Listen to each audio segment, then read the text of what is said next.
I thought love meant loyalty, but I was wrong. He didn't steal her from me. She walked away without hesitation, and the silence in her eyes told me everything I never wanted to know. I never thought love could vanish right in front of me, but it did. One day, she was mine, my partner, my everything, and the next, I watched her slip away into the arms of another man.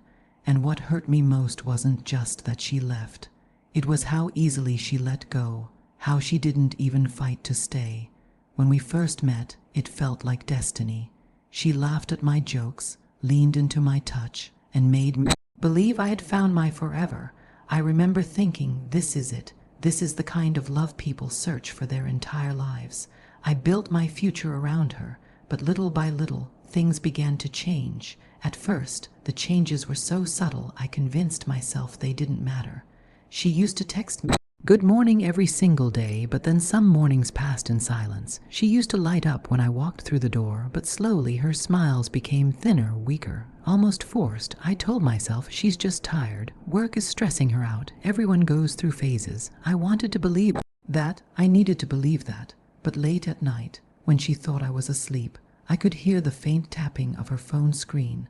Her face glowed in the dim light, and there was a softness in her expression I hadn't seen in weeks. Not for me, at least. I asked her about it once. She brushed it off with a laugh and said, "You're being paranoid? You know I love you, and because I loved her, I let it go, but deep down, my gut was already screaming the truth." It was a Saturday evening when the cracks finally showed themselves in a way I couldn't ignore. We had plans for dinner, just the two of us, like old times. I had even picked up her favorite wine on the way home. But when I walked through the door, she wasn't there. No note, no text, nothing. Hours later, she finally came back. Her hair was a little messy, her perfume stronger than usual, and when I leaned in to kiss her hello, she turned her face away. I felt something inside me break. "Where were you?" I asked, trying to keep my voice steady. She didn't even look at me when she said, "Just out with a friend." A friend. She didn't even try to cover it with a believable excuse. And that's when I knew there was someone else. But what I didn't know yet was that I'd soon see him with my own eyes. The universe has a cruel way of showing you the truth when you least want to see it. A few days later, I left work early. I thought maybe surprising her would remind us both of what we had. Maybe we just needed time together. When I pulled into the cafe near our street, my heart stopped. Through the wide glass windows, I saw her. She wasn't alone. She was sitting across from a man I'd never seen before, her hand resting on his like it belonged there. She leaned forward, smiling, the kind of smile I used to live for. For a second, I couldn't move. I wanted to believe I was imagining it, that maybe it was innocent, but then he reached up, tucked a strand of her hair behind her ear, and she didn't pull away. She let him, and in that moment I realized she had already left me. She just hadn't bothered to say it out loud. I drove home in silence that day, my knuckles white against the steering wheel. Every mile felt heavier than the last. I kept replaying the image in my mind, her eyes shining for him the way they hadn't for me in months. When she finally walked through the door that evening, she acted as if nothing had happened. She smiled faintly, kissed me on the cheek, and started making dinner. I watched her, my chest burning, wondering how she could stand in our kitchen and pretend. I wanted to ask her. I wanted to scream, to demand answers, but the words caught in my throat. Instead, I sat at the table, listening to the sound of the knife against the cutting board, the smell of garlic filling the room.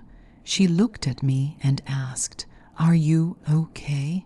"You're quiet tonight." Quiet. I was dying inside, and for the first time I realized maybe she didn't even care enough to notice the difference. That night I couldn't sleep. I lay beside her, staring at the ceiling while she breathed steadily, her back turned to me.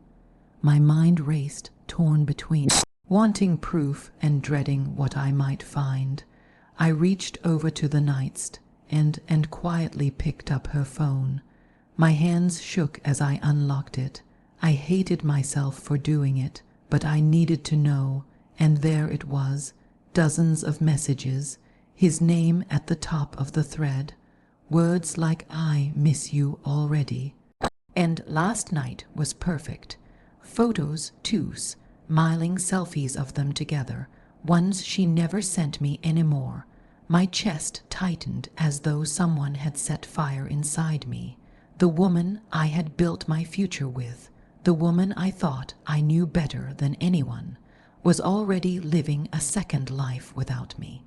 I put the phone back down slowly, lying next to her as if nothing had changed, but everything had, because now I wasn't just suspicious. Now I knew. The next morning I couldn't pretend anymore. The silence between us was unbearable. She moved around the kitchen, humming softly like she hadn't shattered me just a few hours ago. I set my coffee down a little too hard on the table. She looked up, startled. "We need to talk," I said, my voice low, shaking but firm. She froze, her eyes searching mine. "About what?" "Don't do that," I snapped. "Don't act like you don't know. I saw the messages. I know about him." Her face drained of color. For a moment, she didn't breathe. Then, instead of denying it, instead of fighting for us, she looked away. I didn't want you to find out like this," she whispered. Her words hit harder than any confession. She wasn't sorry it happened. She was just sorry I knew, and in that moment I realized I wasn't losing her. I had already lost her. Her hands trembled as she set the knife down on the counter. She wouldn't even look at me. That silence told me more than her words ever could. Finally, she spoke. Her voice was so soft I almost missed it. "His name is Mark." Hearing it made me flinch. A real name, a real person. This wasn't just a mistake or some faceless distraction. It was him, she went on, tears filling her eyes. "I didn't mean for it to happen. At first, he was just someone to talk to, someone who listened, and then one night it just went too far." My chest felt hollow, like every memory we ever shared was being ripped apart. I wanted her to fight for us, to tell me it was meaningless, but instead her shoulders sagged and she whispered, almost to herself, "I don't even know if I want to stop."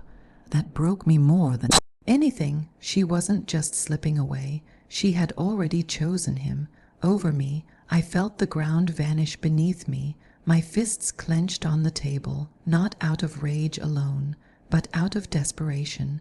"You don't even know if you want to stop?" I repeated, my voice breaking. "After everything we've built, after all the nights I stayed up planning our future, working my ass off just to make sure you never had to worry." Her tears spilled, but she didn't move closer. She didn't reach for me. Instead, she just cried silently, as if she'd already accepted what was happening. "Say something," I yelled, my throat raw. "Say you'll fight for us. Say I matter more than he does." She finally looked at me, eyes red and swollen, and with a quiver in her voice, she whispered, "I don't know if you do anymore." The words cut deeper than any betrayal. She didn't even try to pull them back. She just let them hang in the air like a death sentence. I stared at her, numb, realizing this wasn't just cheating. This was surrender. For a long moment, I just sat there, staring at the woman I thought I knew. My chest rose and fell in uneven breaths, the air thick with everything unspoken. Finally, I pushed back my chair and stood up. My voice was quieter now, but sharper, like glass ready to break. "You don't get to float between us. Not anymore. It's him or me, decide." She shook her head, sobbing into her hands. "It's not that simple." "Yes, it is." I snapped, slamming my palm against the table. "You don't get to tear me apart while you play house with him. You don't get to hold me in one hand and him in the other. You choose, or you lose me." Her shoulders crumpled. She whispered, "If I say I want him, you'll hate me forever." I swallowed hard, my throat burning. "If you don't say it now, I'll hate myself forever." The silence that followed was worse than any fight. It was the sound of her weighing me against him, and I wasn't sure I wanted to hear her answer.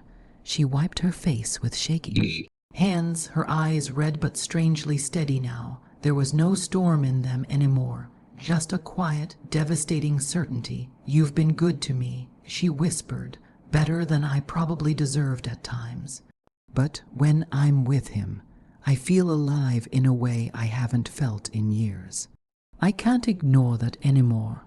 Her words hit me like a hammer to the chest. It wasn't just infidelity, it was rejection. She was telling me that I wasn't enough. I staggered back, pressing my hand against the counter for balance. "So that's it. After everything, you just walk away." Tears slid down her cheeks again, but she didn't argue. She didn't run to me. She didn't beg for forgiveness. Instead, she whispered the one thing I feared the most: "I think I've already chosen." The kitchen went silent, and in that silence I realized I wasn't just losing her. I had already lost her. I don't remember how I got to the bedroom that night. One moment I was standing in the kitchen, staring at her blank, guilty face, and the next I was sitting on the edge of our bed, feeling like a ghost in my own home. The sheets smelled like her. The pillow beside me was still indented from where she'd slept the night before, and for the first time in years I realized she might never lie there again as mine. I buried my face in my hands, my chest heaving with a sound I hadn't made since I was a boy. Not anger, not even rage, just raw, hollow grief. All the memories came rushing back: the first kiss, the late night drives, the promises whispered in the dark, promises she had broken without hesitation, and the worst part, I couldn't stop seeing her smile when she said his name, not my name, his. That was what haunted me, that was what cut me open. I wanted to scream, to break something, to make the world feel the way I did inside, but all I could do was sit there, silent, staring into the dark, wondering when exactly she stopped being mine. The night stretched on endlessly. I didn't sleep. I couldn't. Every time I closed my eyes, I saw her with him, laughing, touching, whispering the things she used to whisper to me. By morning, the anger had caught up with the grief. I stood in the mirror, staring at a version of myself I barely recognized. My eyes were sunken, my jaw tight, but beneath it all was a fire I hadn't felt in years. I walked back into the kitchen. She was sitting there with her coffee, like it was any ordinary day, like she hadn't torn my world in half just hours before. "I can't live like this," I said, my voice steady now. "I won't be your safety net while you run to him every time you feel like it." She looked up at me, startled by my tone. For the first time, I saw fear flicker in her eyes. "I'm done waiting for you to choose," I continued. "If you want him, then go to him. But don't expect me to be standing here when you come back." Her lips trembled. "You'd really walk away?" I held her gaze, my chest heavy but firm. "I already did the second you whispered his name while lying next to me." And with that, I turned toward the door, my hand shaking on the handle, not knowing if I was leaving for a few hours or forever. I stepped outside, the door clicking shut behind me like the sound of a chapter ending. The morning air was sharp against my skin, but inside I felt nothing, just a numbness that spread through every part of me. For years she had been my reason, my anchor, my future, my home, and now, in a single confession, she had turned all of that into ashes. I thought about the vows we made, the trust I gave her so freely.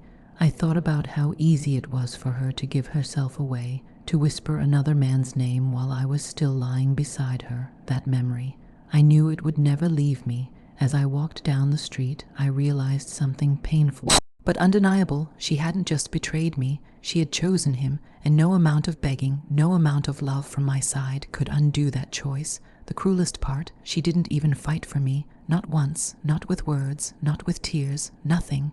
She let me walk away, and that silence told me everything I needed to know. From that day forward, I wasn't her husband anymore. I was just the man she used to love.